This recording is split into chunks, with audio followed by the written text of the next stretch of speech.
د کورنیو چارو وزارت له لوري د ننګرهار امنیه قومندانۍ اړوند 9 امنیتي حوزو ته نوي او په نښو سمبال موټرسایکلونه وسپارل شو څو امنیتي ځواکونه وکولی شي په چټک ډول امنیتي پیښو ته رسېدنه وکړي او ښاري امنیت لا پیاوړی شي.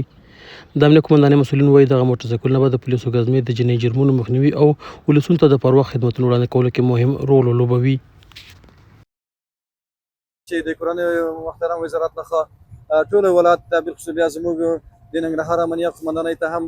مجهز او ډیر عصري او په لوړ ماډل باندې موټرسایکلونه توزیع شوي دي. تاسو نن ولیدل هغه موږ خپلو قطعاتو خپلو جزتامونو په ښار کې چې کومې امنیتي حوزې دي هغو ملګرو ته موږ ورکېدو دپاره یو ښه منظم 4 ساعته پلان جوړ کړی دی چې 4 ساعته به دوامداره د هرې حوزې ملګري په خپله حوزه کې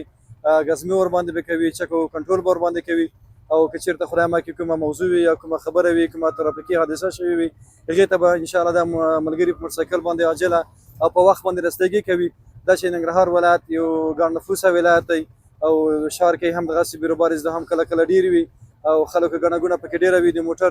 امکانات به کله نه وو چې ملګرو به رسیدګي کړې وای، نو دغه موټرسایکلونه ډېر ښه وشول او موږ او د مجاهدینو او فرسان هم ډېر ورته خوشحاله دي. ډېره شکریه تشکري کوو د خپلو مشرانو. امنیتي سرتیري هم د کورنیو چارو وزارت له دغې پرېکړې خوښي څرګندوي او وایي نوي موټرسایکلونه به ورسره په ځانګړي ډول د جنایي جرمونو پر ضد عملیاتو او چټکو امنیتي اقداماتو کې ډېره مرسته وکړي. مونږ ډېر انشاءالله اوس دې ته خوشحاله یو چې دغه موټرسایکل یې مونږ ته راکړلې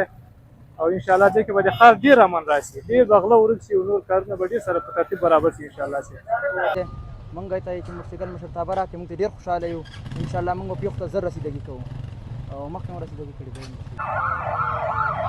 د یادونې وړ ده چې په دې وروستیو کې د کورنیو چارو وزارت هڅه کوي امنیتي ځواکونه په عصري وسایلو تجهیزاتو سمبال کړي څو د هېواد په بېلابېلو ولایتونو کې امنیتي وضعیت لا ښه او د ولسونو باور پرې پیاوړی شي.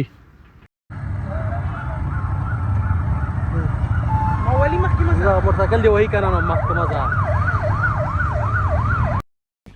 پژواک خبری اژانس د پیښو ریښتینې هنداره